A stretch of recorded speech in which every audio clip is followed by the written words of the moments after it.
Star Ministries ଆନୁକୂଲ୍ୟରେ ପ୍ରସ୍ତୁତ ଈଶ୍ୱରଙ୍କ ପବିତ୍ର ବାକ୍ୟ।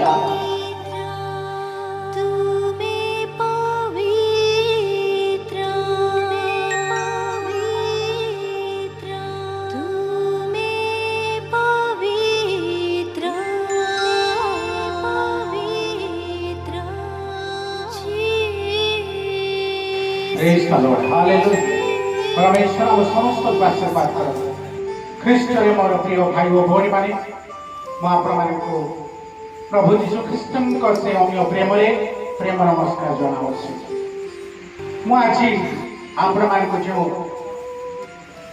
सुसंवाद देबा ପାଇଁ चाहूछु ताहा परमेश्वरଙ୍କ ठारू उद्धृत अटे एवं आज मुख्य प्रसंग आपण धनी हेबाकू चाहती कि आपण धनी हेबा चाहती कि यही प्रसंग को जा पूर्व आसतु मुझे गोटे प्रश्न पचारि आपण बाइबल को विश्वास करती कि जदि विश्वास करती तेरे कौन पाई आपण विश्वास करती जदि नुहे तेरे कहीं विश्वास करती ना आप विश्वास करने को बाध्य कारण बाइबल एपरी वर्णित अच्छी अर्थात बाइबल समस्त अंश समस्त उपदेश परमेश्वर मुख्य निष्कृत वाक्य अटे पुणी ताहा मनुष्य सहित अंगांगी भाव जड़ित किपरि बाइबल एवं मनुष्य परस्पर अंगांगी भाव जड़ित आसतु आम देखा ज्ञानी सनबन कहती हितोपदेश 4 अध्याय 13 पदे उपदेश दृढ़ करी धर ताकू छाड़ी दियो नहीं ताकू रख कारण ताहा तुम्भर जीवन अटे उपदेश मनुष्यर जीवन अटे मनुष्यर एही जीवन की आसंतु देखा जोहन 14 अध्याय 6 पदे यीशु कहिले मो पथ सत्य और जीवन प्रभु जीशु मनुष्यर जीवन अटंती मोर प्रिय माने आसतु देखा यही जीवन यही प्राण मनुष्यर केउठी थाए लेवी पुस्तक 17 अध्याय 11 पदरे एपरी लेखा अछि रक्त रे प्राणी रो प्राण थाए अर्थात रक्त रे प्राणी रो जीवन थाए आसतु आम सरल करी बुझिबा उपदेश मनुष्यर जीवन अटे यही जीवन निजे जीशु ख्रीष्ट अटंती एवं यही जीशु ख्रीष्ट अर्थात आम जीवन व प्राण से आंभ मान रक्त अच्छा तेणु रक्त बिना मनुष्य बंची पारे ना तेणु पवित्र बाइबल कहे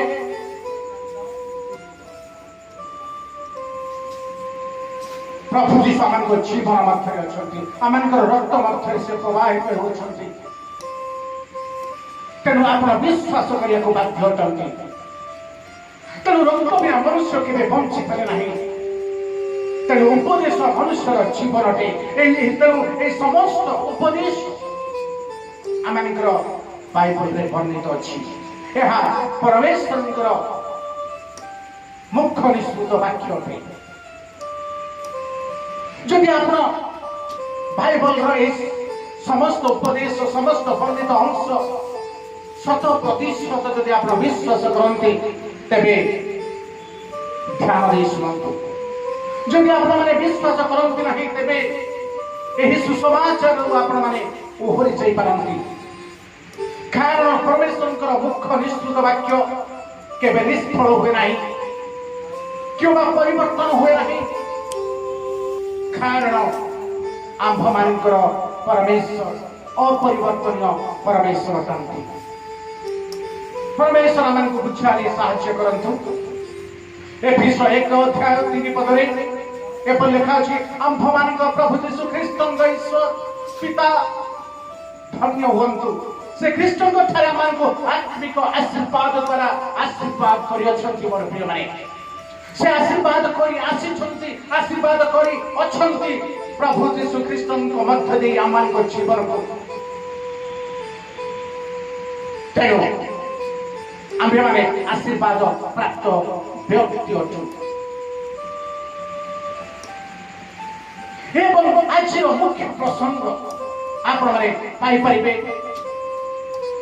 हितोपदेश 3 अध्याय 16 पद एठाने लेखा अछि ताहार दक्षिण हस्तरे दीर्घायु थाए ताहार बाम हस्तरे धन ओ सम्मान थाए ताहार दक्षिण हस्तरे दीर्घायु थाए ताहार बाम हस्तरे धन ओ सम्मान थाए जो माने ताहांकर सेवा करती जो माने ताहांकर पथ अन्वेषण करती जो माने ताहांकर नियम पालन करती से मानकर दक्षिण हस्तरे दीर्घायु थाए से मानकर बाम हस्तरे धन ओ सम्मान थाए मोर प्रिय माने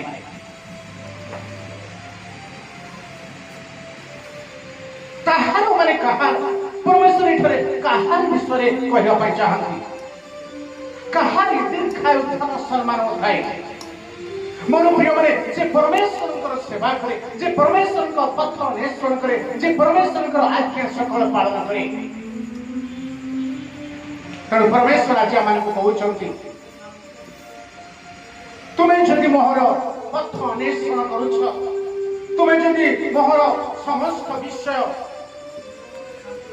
अनुसरण करुछ तेबे तुमरी दक्षिण हस्तरे दीर्घायु एवं बाम हस्तरे धन ओ सम्मान रहिबो मु एक आपण एक वास्तव घटना कहवा चाहे गुजरात प्रदेश कच्छ जिलार माधोपुर ग्राम में बाबू नामक एक गरीब बालक बास करुला ताहार बापा बहुत गरीब अटे जमीबाड़ी कहले मात्र 2टी हले केवल बलद ताहांकर छड़ा से किछि नथिला बहुत कष्ट से जीवन अतिबाहित करती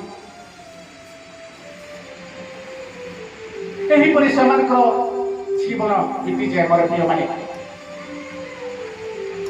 एवं अनेक समय बाबू से गार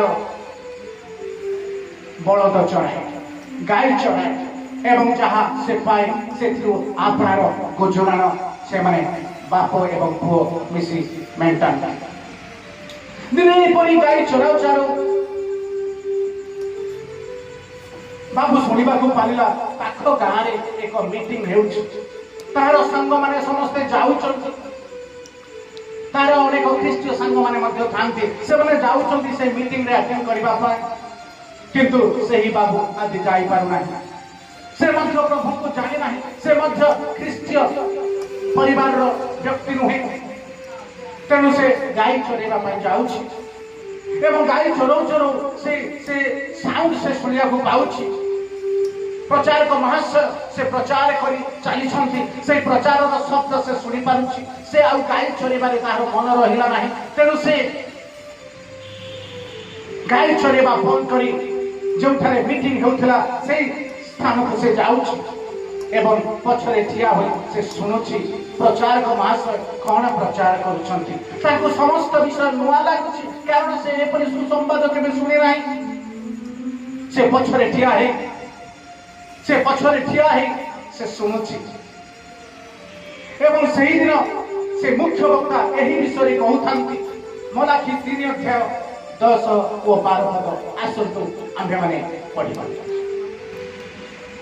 आंभर गृहरे जेपरि खाद्य रहिबो एथिपाई तुम्भे माने आंभर भंडार को संपूर्ण दशमांश आण आ आम्भे आकाशस्थ द्वार सब मुक्त करी रखिबा पाई स्थान नियंत्रण हेबा पर्यंत तुम्भ मानक ऊपर आशीर्वाद रूप वर्षा वर्षाइबा कि नाही एतद विषय एबे आंभर परीक्षा दियो 12 पद जाबुत्य गोष्ठी तुम्भ मानक सुखी कहिबे कारण तुम्भे माने एक मनोनीत वंश हेबो एहा सन्याधिपति सदा प्रभु कहନ୍ତି मोर प्रिय माने सन्याधिपति सदा प्रभु एही कथा कहନ୍ତି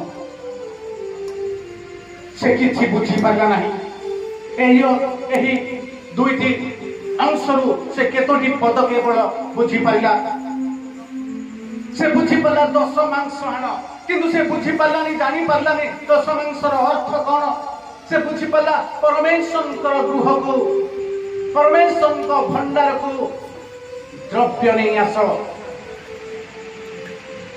परमेश्वर गृह को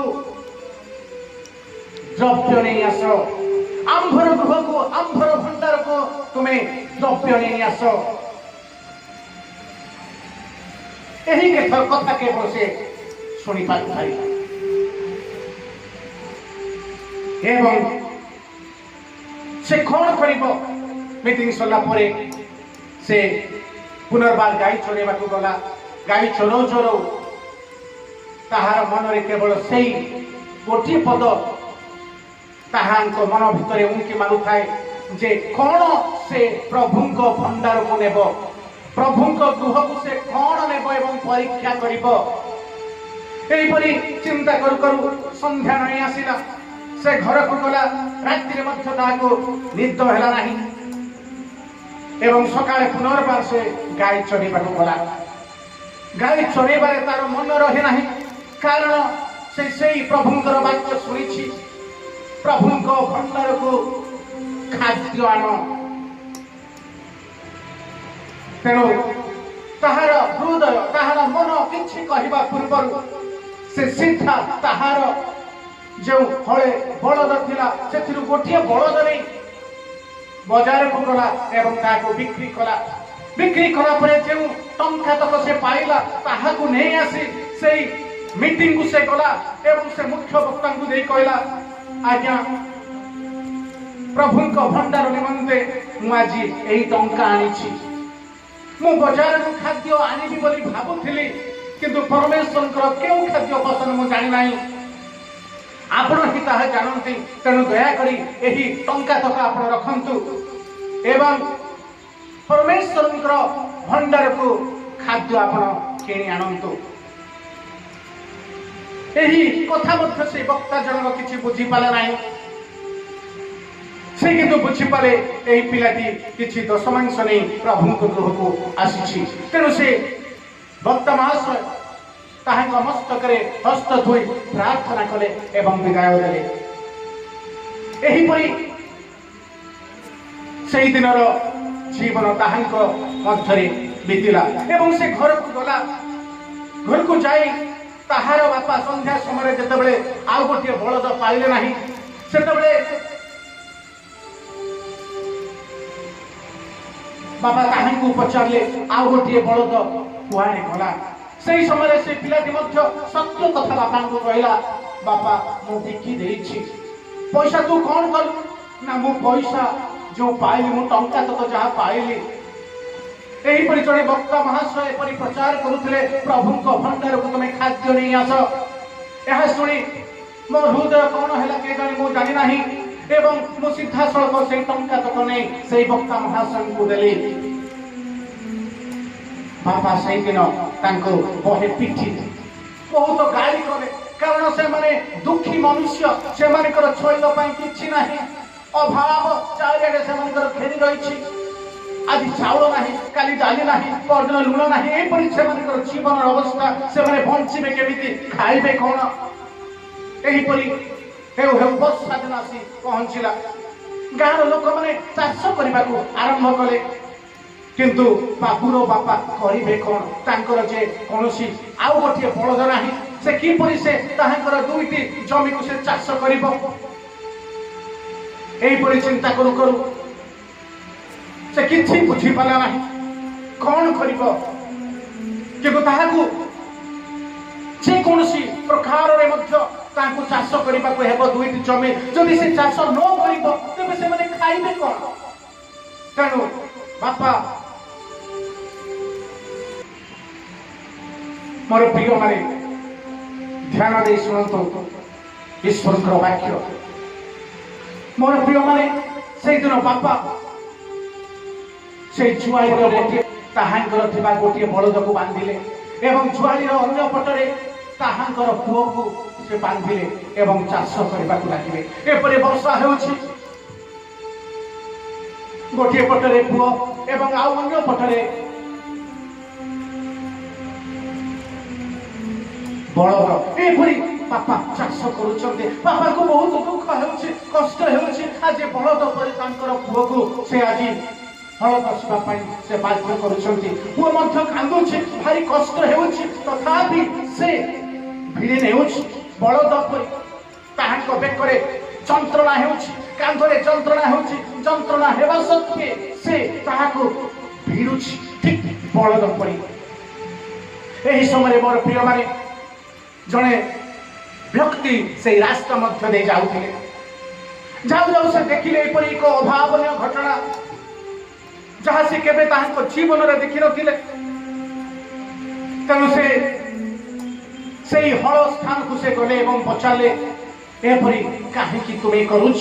ବାପା ମଧ୍ୟ ସମସ୍ତ ବିଷୟ ତାହାଙ୍କୁ ବର୍ଣ୍ଣନା କଲେ ଏବଂ ସେଇ ବ୍ୟକ୍ତି ଜଣକ ନିଜ ବାଟରେ ଚାଲିଗଲେ।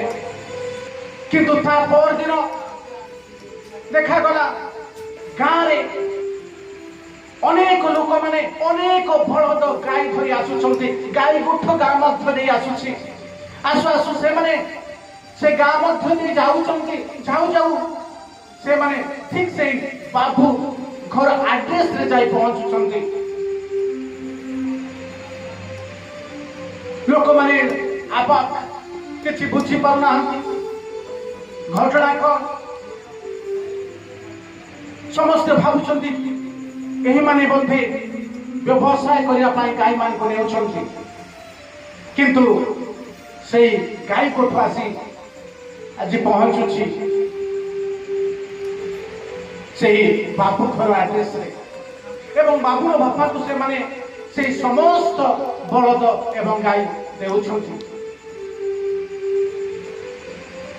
ବାବୁର ବାପା କିଛି ବୁଝିପାରୁନାହାନ୍ତି ଏମାନେ କାହିଁକି ଦେଲେ। କିନ୍ତୁ ସେମାନେ କହିଲେ, ଏହା ଆପଣମାନଙ୍କ ପାଇଁ ଆମମାନଙ୍କର ଉପହାର। ତାପରେ ସେଇ ଭଦ୍ର ବ୍ୟକ୍ତିମାନେ ତାହାଙ୍କର ବଳଦ ଏବଂ ଗାଈ ସମସ୍ତ ସେ ବାପୁର ବାପାଙ୍କୁ ଦେଲା ପରେ ସେମାନେ ଚାଲିଗଲେ।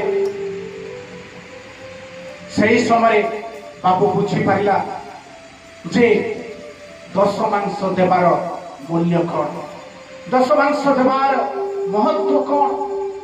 କାରଣ ସେ ଗୋଟିଏ ବଳଦ ଦେଇଥିଲା, ଆଜି ତାହା ବଳଦରେ 270ଟି ସେ ବଳଦ ଓ ଗାଈ ପାଇଛି। ମୋର ପ୍ରିୟମାନେ ଧ୍ୟାନରେ ରଖନ୍ତୁ, ସେଇ ବାବୁ ଗୋଟିଏ ବଳଦ ବିକି ଅର୍ଥତକ ଟଙ୍କାତକ ସେ ପରମେଶ୍ୱରଙ୍କ ଗୃହକୁ ଦେଇଥିଲା। କିନ୍ତୁ ଆଜି ତାହାର ପ୍ରତିବଦଳରେ ପରମେଶ୍ୱର ତାହାଙ୍କୁ 270ଟି ବଳଦ ଏବଂ ଗାଈ ଦେଉଛନ୍ତି। ଏହିପରି ପରମେଶ୍ୱର ଆକାଶର ଦ୍ୱାରକୁ ଖୋଲି ଦିଅନ୍ତି। ମୋର ପ୍ରିୟମାନେ, ଯେତେବେଳେ ଆମେମାନେ ଆପଣା ଜୀବନକୁ ପରମେଶ୍ୱରଙ୍କ ନିକଟରେ ଅର୍ପଣ କରିଥାଉ, ଯେତେବେଳେ ଆମମାନଙ୍କର ଏହି ଜୀବନକୁ ପରମେଶ୍ୱରଙ୍କର ପବିତ୍ର ପାଦ ତଳେ ଅର୍ପଣ କରିଥାଉ, ସେତେବେଳେ ପରମେଶ୍ୱର ଆକାଶର ଦ୍ୱାର ଖୋଲି ଆଶୀର୍ବାଦ କରିଥାନ୍ତି। ତେଣୁ ସେ କହନ୍ତି, ତୁମେ ପରୀକ୍ଷା କର, ମୁଁ ତୁମକୁ ସ୍ଥାନ ନିୟନ୍ତ୍ରଣ ହେବା ପର୍ଯ୍ୟନ୍ତ ଆଶୀର୍ବାଦ କରୁଛି କି ନାହିଁ ତୁମେ ପରୀକ୍ଷା କର। କିନ୍ତୁ ମୋର ପ୍ରିୟମାନେ, ଆଜି ମଧ୍ୟ ଆମେ ପରୀକ୍ଷା କରିନାହୁଁ। ତେଣୁ ଆଜି ଆମେ ଅଭାବ ମଧ୍ୟରେ ରହୁଛୁ। ଆଜି ଆମମାନଙ୍କ ଘରେ କିଛି ନାହିଁ, ସବୁବେଳେ କେବଳ ଅଭାବ ମାରି ଆସୁଛି ଆମମାନଙ୍କ ଜୀବନ ମଧ୍ୟରେ। ରାତିରେ ଶୋଇପାରୁ, ସକାଳ ହେଲେ ବିଭିନ୍ନ ସମସ୍ୟା ଆମମାନଙ୍କ ଜୀବନ ମଧ୍ୟକୁ ଘେରି ଆସୁଛି। ଆଜି ଏଥିପାଇଁ ନିଅଣ୍ଟ, କାଲି ସେଥିପାଇଁ ନିଅଣ୍ଟ, ଏହିପରି ଭାବେ ଆମମାନଙ୍କର ଜୀବନ ବିତି ଯାଉଛି। କିନ୍ତୁ ଏହା କ'ଣ ବାସ୍ତବରେ ଜୀବନ? ଏହା କ'ଣ ବାସ୍ତବରେ ଖ୍ରୀଷ୍ଟୀୟ ଜୀବନ କି? ଆମେ କାହିଁକି ଆଜି ଅଭାବ ମଧ୍ୟରେ ହନ୍ତସନ୍ତ ହେଉଛୁ? ଆମେ କାହିଁକି ଆଜି ଅସୁବିଧା ମଧ୍ୟ ଦେଇ ଗତି କରୁଛୁ? ସେଇଦିନ ଯେତେବେଳେ 270ଟି ବଳଦ ଓ ଗାଈ ବାବୁ ଏବଂ ବାବୁର ବାପା ପାଉଛନ୍ତି, ଠିକ୍ ସେହି ସମୟରେ ସେମାନେ ଆକାଶକୁ ଚାହୁଁଛନ୍ତି, ଆକାଶକୁ ଚାହୁଁଛନ୍ତି ଏବଂ ଦେଖୁଛନ୍ତି କେହି ଜଣେ ଦ୍ୱାର ମଧ୍ୟରେ ଠିଆ ହେଇଛନ୍ତି, କେହି ଜଣେ ଦ୍ୱାର ମଧ୍ୟରେ ଠିଆ ହେଇ ହସୁଛନ୍ତି ଏବଂ ଆଶୀର୍ବାଦ ଢାଳି ଦେଉଛନ୍ତି। ସେହି ଦିନରୁ ସେମାନଙ୍କର ଆଉ ଅଭାବ ହେଲା ନାହିଁ। ସେମାନେ ପ୍ରଭୁ ଯୀଶୁ ଖ୍ରୀଷ୍ଟଙ୍କୁ ନିଜର ତ୍ରାଣକର୍ତ୍ତା ରୂପେ ଗ୍ରହଣ କଲେ, ନିଜର ସମସ୍ତ ଅର୍ପଣ କଲେ ଏବଂ ଦଶମାଂଶର ମୂଲ୍ୟ ଯେତେବେଳେ ସେମାନେ ବୁଝିପାରିଲେ, ସେତେବେଳେ ସେମାନେ ପ୍ରତି ମାସ ଆରମ୍ଭରୁ ସର୍ବପ୍ରଥମେ ପ୍ରଭୁଙ୍କ ଗୃହକୁ ସେମାନେ ନୈବେଦ୍ୟ ଏବଂ ପ୍ରଶଂସାର ବଳି ଅର୍ଥାତ୍ ଦଶମାଂଶ ନେଇ ସେମାନେ ଯାଇଥାନ୍ତି। ଆଜି ପର୍ଯ୍ୟନ୍ତ ସେମାନେ ଏହା ହିଁ କରନ୍ତି। ମୋର ପ୍ରିୟମାନେ, ସର୍ବପ୍ରଥମ ସେମାନଙ୍କର କାର୍ଯ୍ୟ ଅଟେ ପ୍ରଭୁଙ୍କ ଗୃହକୁ ଦଶମାଂଶ ଏବଂ ନୈବେଦ୍ୟ ଦେବା। ତେଣୁ ଗୁଜରାଟ ଜିଲ୍ଲାର ସେମାନେ ଆଜି ହେଉଛନ୍ତି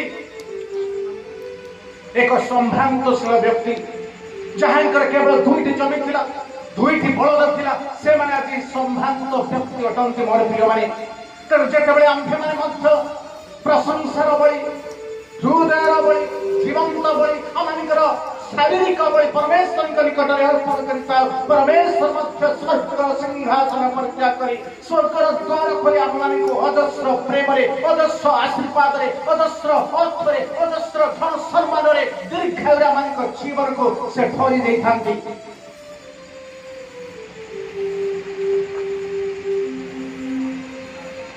एहीपरि आमମାନଙ୍କ जीवन बदଳି ଯାଇଥାଏ।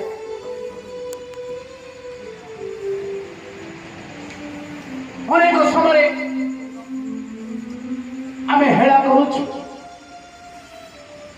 ईश्वर आम भय करूना तेणु आज आम अभिशप्त ही रही दिनमय भविष्य वक्ता कहती 28:10 पदे जो जन हेला भाव सदा प्रभुंकर कार्य करे से अभिशप्त हो जो जन हेला भाव परमेश्वर सेवा करे से अभिशप्त हो। मोर प्रिय माने आज आम अभिशप्त अवस्था अच्छु कारण आम अवहेला करुचु ईश्वर निमंते जहाँ आवश्यक ईश्वर निमंते जहाँ प्रशंसा बड़ी परमेश्वर जहाँ प्राप्त ताहा आम ताहां देउना हो तेणु आज आम जीवन मध्य अभाव घटुଛି। परमेश्वर कहते जात्रा पुस्तक 23:25 पदरे तुम्भे माने आपणा मानक सदा प्रभु परमेश्वर सेवा करिब तहिरे से तुम्भ मानकु अन्न व जलरे आशीर्वाद करिबे पुनि आम्भे तुम्भ मध्य रोग दूर करिबा परमेश्वर स्वयाधिपति सदा प्रभु कथा कहती तुम्भे माने आपणा मानक सदा प्रभु परमेश्वर सेवा करिब तहिरे से तुम्भ मानकु अन्न व जलरे आशीर्वाद करिबे एवं से रोग दूर करेंगे। मोर प्रिय माने आज आम जीवन मध्य सदा सर्वदा रोग घेरी आसी चारिआडे आम जीवन में केवे शांति नहीं परमेश्वर कहते तुम्हें मोहर सेवा कर अन्न जल मु आशीर्वाद करी रोग सुस्थ करी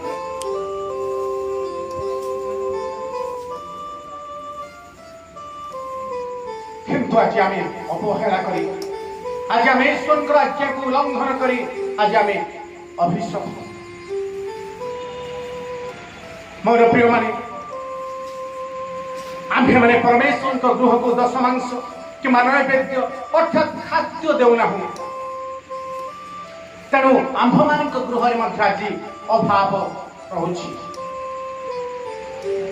आम्भे माने केवल आम जीवन मध्य चिंता करुछु आमर परिवार विषय चिंता करुछु परमेश्वर गृह विषय चिंता करूना परमेश्वर प्राप्य विषय आम चिंता करूना तेणु आज आमर जीवन में यहपरी अभाव माड़ी आसी तेणु ध्यान पूर्वक प्रथम सचेतन हो जागृत हो सचेतन हो प्रभु को आज्ञा पालन करी प्रभु को गृह को सर्वप्रथम नैवेद्य एवं दशमांश ए दशमांश होउछि स्वर्गर द्वार। मोर प्रिय माने आपण जेतेबेले 100 टंका देबे 1000 टंका पाइबे 1000 टंका देबे 10,000 टंका पाइबे किंतु आपण माने 100 टंका देबे नहीं 1000 टंका पाइबे नहीं भेटी स्वर्गर द्वार खोले भेटी पथ परिष्कार करे भेटी शांतिर आनंदर प्रेमर सुखर द्वार खोले। मोर प्रिय माने तेणु दशांश भेटी स्वरूप परमेश्वर गृह को आम ने अनेक नैवेद्य जीवंत बड़ी अर्थात जो आय आम करुचु जो इनकम आम करुचु से 10 भागर 1 भाग सर्वप्रथम प्रभु गृह को आम ने पवित्र वाक्य कहे हितोपदेश 3:9 एवं 10 पदरे तुम्भे आपना धनरे व समस्त आयर प्रथम फल सदा प्रभुंकर सेवा कर सदा प्रभुंकर समादर कर प्रथम धनरे प्रथम आयरे तुम्भे सर्वप्रथमे सदा प्रभु को प्रेम कर सदा प्रभु को स्नेह कर सदा प्रभु को समादर कर सदा प्रभु को आदर कर କହିଲେ ତୁମ୍ଭର ଭଣ୍ଡାର ବହୁ ଧନରେ ପରିପୂର୍ଣ୍ଣ ହେବ। ତୁମେ ଯଦି ସର୍ବପ୍ରଥମେ ଆପଣା ଧନର ପ୍ରଥମ ଆୟରେ ସଦାପ୍ରଭୁଙ୍କୁ ସମାଦର କରିବ, ତେବେ ତୁମ୍ଭର ଭଣ୍ଡାର ବହୁ ଧନରେ ପରିପୂର୍ଣ୍ଣ ହେବ ଏବଂ ତୁମ୍ଭ କୁଣ୍ଡରେ ନୂତନ ଦ୍ରାକ୍ଷାରସ ଉଛୁଳିବ। ଏଠାରେ ଜ୍ଞାନୀ ସଲୋମନ କହନ୍ତି, ସମସ୍ତ ଆୟର ପ୍ରଥମ ଫଳ ସଦାପ୍ରଭୁଙ୍କର। ଆମମାନଙ୍କର ସମସ୍ତ ଆୟର 10 ଭାଗରୁ 1 ଭାଗ ସଦାପ୍ରଭୁଙ୍କର। ଯେତେବେଳେ ଆମେ ଏହି ଆଜ୍ଞା ସକଳ ପାଳନ କରୁ, ଏହି ପରମେଶ୍ୱରଙ୍କର ବାକ୍ୟକୁ ଆମେ ପାଳନ କରୁ, ସେତେବେଳେ ମୋର ପ୍ରିୟମାନେ ଯେଉଁ ସ୍ଥାନରେ ଆମେ ଧନ ରଖୁଛୁ, ଯେଉଁ ସ୍ଥାନରେ ଟଙ୍କା ରଖୁଛୁ, ତାହା କେବେ ଶୂନ୍ୟ ହେବ ନାହିଁ, ତାହା କେବେ ଅଭାବ ହେବ ନାହିଁ, ତାହା କେବେ ଖାଲି ହେବ ନାହିଁ। କାରଣ ଧନ୍ୟବାଦ ରୂପ ବଳି ପରମେଶ୍ୱରଙ୍କୁ ଗୌରବ ଦିଏ, ଧନ୍ୟବାଦ ରୂପ ବଳି ପରମେଶ୍ୱରଙ୍କୁ ପ୍ରଶଂସା କରେ। ଏହି ବଳିଦାନ ପରମେଶ୍ୱରଙ୍କ ସଙ୍ଗରେ ମନୁଷ୍ୟର ଏକ ନୂତନ ନିୟମ ଅଟେ। ପରମେଶ୍ୱରଙ୍କ ସଙ୍ଗରେ ମନୁଷ୍ୟର ଏକ ନୂତନ ଚୁକ୍ତି ଅଟେ। ଯେତେବେଳେ ଆମେ ପରମେଶ୍ୱରଙ୍କ ନିକଟକୁ ନେଇ ଯାଉ, ପରମେଶ୍ୱର ମାଫି ଚାପି ହଲାଇ ବହୁ ଗୁଣରେ ଆଶୀର୍ବାଦ କରନ୍ତି ଏବଂ ତାହାର ପ୍ରତିଫଳ ଦିଅନ୍ତି। ବହୁ ଗୁଣରେ ଆଶୀର୍ବାଦ ସ୍ୱରୂପ ଧନ ଦିଅନ୍ତି, ସମ୍ମାନ ଦିଅନ୍ତି, ଦୀର୍ଘାୟୁ ଦିଅନ୍ତି, ଶାନ୍ତି ଦିଅନ୍ତି, ଆନନ୍ଦ ଦିଅନ୍ତି, ପ୍ରେମ ଦିଅନ୍ତି। ମୋର ପ୍ରିୟମାନେ, ଯାତ୍ରା ପୁସ୍ତକ 22 ଅଧ୍ୟାୟ 29 ପଦରେ ପରମେଶ୍ୱର କହନ୍ତି, ତୁମ୍ଭେ ଆପଣାର ଶସ୍ୟର ପୂର୍ଣ୍ଣତା ଓ ଫଳ ଆଦିର ରସରୁ ଉତ୍ସର୍ଗ କରିବାକୁ ବିଳମ୍ବ କରିବ ନାହିଁ। ତୁମେ ଆପଣା ଶସ୍ୟର ଫଳରୁ ଉତ୍ସର୍ଗ କରିବାକୁ ବିଳମ୍ବ କରିବ ନାହିଁ। ଅନେକ ସମୟରେ ଆମେ ଭାବୁଛୁ, ଏହି ମାସରେ ମୋର ଅଭାବ ହେଲା, ଆସନ୍ତା ମାସରେ ମୁଁ 10 ମାଂସ ଦେବି, এই ମାସ ମୁଁ ଦେବି ନାହିଁ, ଆସନ୍ତା ମାସ ମୁଁ ଦେବି। ଆସନ୍ତା ମାସ ଆସିଲେ ପୁଣି ମୁଁ ଚିନ୍ତା କରୁଛି, ନା ଏଇ ମାସ ଏଇଆ କରିବାର ଅଛି, ସେଇଆ କରିବାର ଅଛି, ମୁଁ ତା ଆର ମାସରେ ମୁଁ ସଦାପ୍ରଭୁଙ୍କ ଗୃହକୁ ଯିବି। ଏହିପରି ଭାବରେ ଆମେ ଦିନ ଗଡ଼େଇ ଚାଲିଥାଉ ମୋର ପ୍ରିୟମାନେ। ତେଣୁ ଆମମାନଙ୍କର ଆଶୀର୍ବାଦ ସେପରି ପଛକୁ ପଛ ଘୁଞ୍ଚି ଯାଇଥାଏ। ଆମେ ବିଳମ୍ବ କରୁ, ପରମେଶ୍ୱର ମଧ୍ୟ ଆମମାନଙ୍କୁ ଦେବା ପାଇଁ ବିଳମ୍ବ କରନ୍ତି। ତେଣୁ ସମସ୍ତ ବିଷୟକୁ ପଛରେ ରଖି, ଆମମାନଙ୍କର ସମସ୍ତ ଅଭାବକୁ ପଛରେ ରଖି, ସମସ୍ତ ଆବଶ୍ୟକକୁ ପଛରେ ରଖି ସର୍ବପ୍ରଥମେ ସଦାପ୍ରଭୁଙ୍କ ଗୃହକୁ ଭେଟି ସ୍ୱରୂପ ନୈବେଦ୍ୟ ଏବଂ ଦଶମାଂଶ ନେଇ ଯାଉ। ଦେଖିବେ ମୋର ପ୍ରିୟମାନେ, ଆଶୀର୍ବାଦ ସଙ୍ଗ ଧରିବ, ଆଶୀର୍ବାଦ ଆମମାନଙ୍କ ସଙ୍ଗେ ସଙ୍ଗେ ଯିବ, ପରମେଶ୍ୱରଙ୍କର ମହିମା ମାନଙ୍କ ଆଗେ ଆଗେ ଯିବ, ତାହାଙ୍କ ଗୌରବ ଆମମାନଙ୍କ ଆଗେ ଆଗେ ଯିବ, ଆମେ ତାହାଙ୍କ ପଛେ ପଛେ ଯିବା। ଆଶୀର୍ବାଦ ପରମେଶ୍ୱରଙ୍କର ଆମମାନଙ୍କର ସଙ୍ଗ ଧରିବ, ଅନ୍ଧ ଜଳରେ ସେ ଆମମାନଙ୍କୁ ଆଶୀର୍ବାଦ କରିବେ, ସମସ୍ତ ରୋଗ ଦୂର ହେବ, ଅଭାବ ଦୂର ହେବ। ଏହା ଅଟେ ପରମେଶ୍ୱର ଏବଂ ମନୁଷ୍ୟ ସହିତ ଏକ ଚୁକ୍ତି, ଏକ ନିୟମ, ପବିତ୍ର ବନ୍ଧନର ନିୟମ, ପବିତ୍ର ପ୍ରେମର ନିୟମ, ପବିତ୍ର ସମ୍ପର୍କର ନିୟମ। ଦିଅ ଦିଆଯିବ। ଆମ୍ଭ ନିକଟକୁ ଫେରି ଆସ, ମୁଁ ତୁମ୍ଭ ନିକଟକୁ ଫେରି ଆସିବି। ସନ୍ନ୍ୟାଧିପତି ସଦାପ୍ରଭୁ କହନ୍ତି, ତୁମ୍ଭେ ଆମ୍ଭ ନିକଟକୁ ଫେରି ଆସ, ମୁଁ ତୁମ୍ଭ ନିକଟକୁ ଫେରି ଆସିବି। ଏହା ଏକ ପବିତ୍ର ସମ୍ପର୍କର ନିୟମ ମୋର ପ୍ରିୟମାନେ। ତେଣୁ ସଦାସର୍ବଦା ମାନଙ୍କ ଜୀବନକୁ ପରମେଶ୍ୱରଙ୍କ ନିକଟରେ ସମର୍ପଣ କରିବାକୁ ହେବ। ଏପରି 7 ଅଧ୍ୟାୟ 8 ପଦରେ ଏପରି ପବିତ୍ର ବାକ୍ୟ କହେ, ଏହି ସ୍ଥଳରେ ମନୁଷ୍ୟମାନେ ଦଶମାଂଶ ଗ୍ରହଣ କରିଥାନ୍ତି, କିନ୍ତୁ ସେ ସ୍ଥଳରେ ଗ୍ରହଣ କରିଥିବା ବ୍ୟକ୍ତିଙ୍କ ବିଷୟରେ ସାକ୍ଷ୍ୟ ଦିଆଯାଏ, ସେ ଅମର। ଧ୍ୟାନ ଦେଇ ଶୁଣନ୍ତୁ ମୋର ପ୍ରିୟମାନେ, ଆମେ ଦଶମାଂଶ ମନୁଷ୍ୟକୁ ଦେଇଥାଉ। ଯେଉଁମାନେ ପ୍ରଭୁଙ୍କର ସେବା କରନ୍ତି ସେମାନଙ୍କୁ ଆମେ ଦଶମାଂଶ ଦେଇଥାଉ, କିନ୍ତୁ ବାସ୍ତବରେ ତାହା ସେ ଗ୍ରହଣ କରନ୍ତି ସେ ଅମର। ସେ ଅମର ମୋର ପ୍ରିୟମାନେ। ଅମର କିଏ? ସଦାପ୍ରଭୁ, ସନ୍ନ୍ୟାଧିପତି ସଦାପ୍ରଭୁ ପରମେଶ୍ୱର ଅମର ଅଟନ୍ତି। ଆମେ ମନୁଷ୍ୟକୁ ଦେଇଥାଉ, किंतु ग्रहण करते पिता परमेश्वर। तेणु आम विचार करने पड़ो मो अभाव मध्य रही असुविधा मध्य रही ना मु धनी हेबी।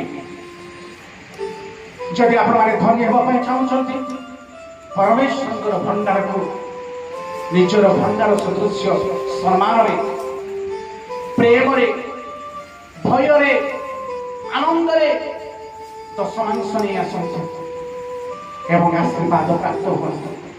मोर प्रिय मैंने आउ एक गूढ़ विषय को आपको चाहे जाकुब जिते आपना पिता इसहाक ठार आशीर्वाद नहीं जाऊ जाऊ संध्या नहीं आसबार से गोटे स्थान विश्राम नेवाई से चाहते विश्राम नेउ नेउ से शोई पड़ुंट एवं जिते शोचती से एक स्वप्न देखुं से स्वप्न हो एक सीढ़ी जार गोटे मुंड स्वर्ग में पहुंची एवं अन्य मुंड यही पृथ्वी में पहुंची एवं से सीढ़ी मध्य दे स्वर्गर दूत मैंने ओह्ले आसुं एवं पृथ्वी पुनर्बार से माने स्वर्ग को जाऊँ। मोर प्रिय मैंने से कौन देखुं कहीं दूत मैंने स्वर्गर पृथ्वी को जीवा आसवा हो।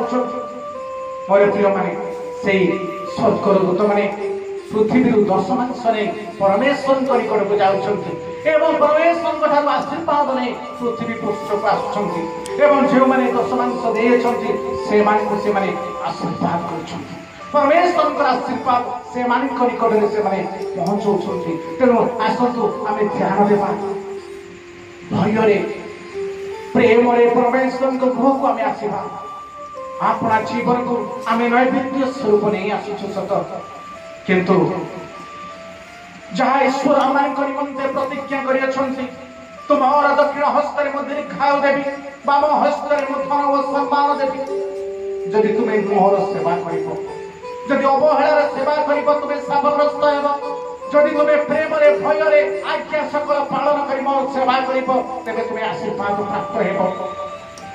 तेणु मोर प्रिय मैंने आसतु यह समय आम एक निष्पत्ति नहीं परमेश्वर निकट प्रभु मु तुमको धन्यवाद देना चाहूँगी मु तुमको प्रेम करने चाहूँगी तुम्हारी नाम को मुझे उच्चीकृत करने चाहूँगी मत तुम्हें उच्चीकृत कर प्रियतम से निश्चय आपंकर प्रार्थना रब शुणे निश्चय आप से आशीर्वाद करेंगे से आपको धन सम्मान शांति आनंद आशीर्वाद मोर प्रिय मैंने आसंत एक गुरुत्वपूर्ण अंश आम पढ़ा मलाकी 3 अध्याय 7 पद ध्यान दे शुणु तुम्भ मानकर पितृ पुरुष गणर समय ठारू तुम्भे माने आंभर विधि सब लंघन करिछ ओ से सब पालन करिना आंभ निकट को फेरी आस तोहरे आंभे तुम्भ मानकर निकट को फेरी आसीबा यह सैन्याधिपति सदा प्रभु कहती मात्र तुम्भे माने कहोछ आंभे माने की रूपे फेरी आसीबा। 8 पद मनुष्य कि परमेश्वर द्रव्य चोरी करिबो तथापि तुम्भे माने आंभर द्रव्य चोरी करूछ मात्र तुम्भे माने कहोछ आंभे माने की रूपे तुम्भर द्रव्य चोरी करूछ दशमांश व नैवेद्य मोर प्रिय माने आमे परमेश्वर द्रव्य चोरी करूछु दशमांश एवं नैवेद्य यह परमेश्वर कहते यह सैन्याधिपति सदा प्रभु कहते जदि आप दशमांश न देवे कौन है आप कठिन परिश्रम करेंगे पाइबे मात्र घर को आसवा बेलू नथिब आप अनेक परिश्रम करेंगे अनेक पाइबा निमंत अपेक्षा करेंगे आउ देख घर को फेरला बेले परमेश्वर ताहा फुंकी उड़े देथिबे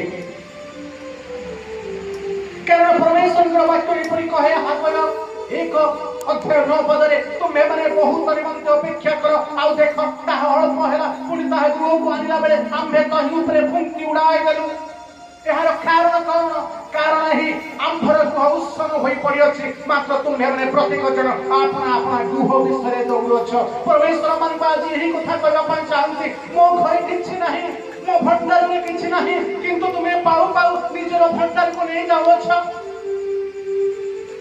तुम्हें मते संपूर्ण भूली जाइछ मु तुमको समस्त आशीर्वाद करियछि समस्त तुमको प्रेम करियछि किंतु प्रथमे तुम्हें निज जीवन निज परिवार निजर समस्त खाद्य विषय चिंता करूछ किंतु मोर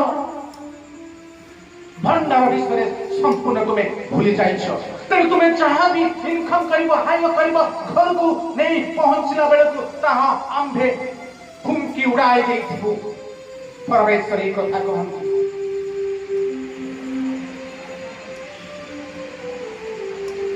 जिसाय भविष्य वक्ता 1:15 पदरे पर लिखा अछि तुम्भे माने आपण मानकर हस्त प्रसार कला बेले आंभे तुम बटार आपण चक्षु आच्छादन करिबा आ तुम्भे माने एक प्रार्थना कला बेले आंभे सुनिबा नाही परमेश्वर चित्तबेला में परमेश्वर करी को नाही बेचरी आसुना हो जितबे परमेश्वर करी को आमे दशमान सुनी आसुना हो जितबे परमेश्वर आमनकर आत्मा सुनंती नाही आमनकर प्रार्थना सुनंती नाही आमनकर निवेदन सुनंती नाही जितबे में चित्कार करूछु कांदुछु सेतबे परमेश्वर आपनर चक्षु बंद कर दै थांती आपनर कर्ण बंद कर दै थांती कारण आमे ताहाकर आज्ञा पालन करना हो तांकर विषय चिंता करना हो तांकर भंडार विषय मारी चिंता करना हो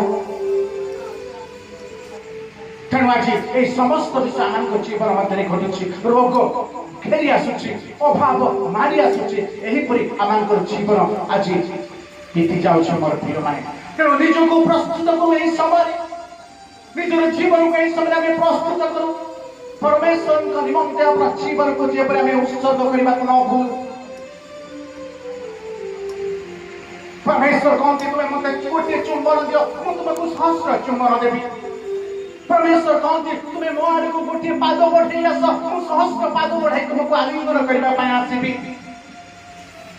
किंतु परमेश्वर को गोटे चुंबन देबा पे आमे चाहना हो परमेश्वर को आड़ को गोटे पाद आमे बढ़ेबा पे चाहना मोर प्रिय माने आमे केवल जगत मध्य आबद्ध होई रहिछि परमेश्वर को भय करबा परिवर्ते जगत को आमे भय करूछु तेणु आज आमे अभाव मध्य रहउछु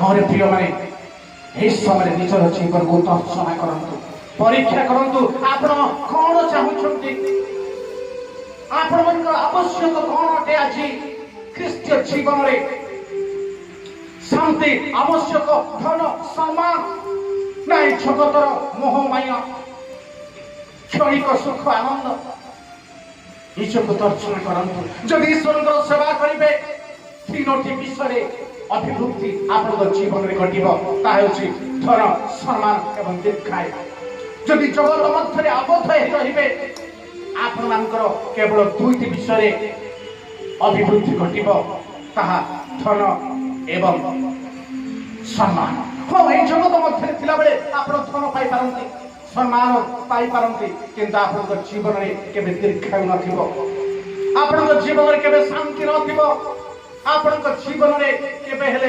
परमेश्वर से महा आनंद नथिबो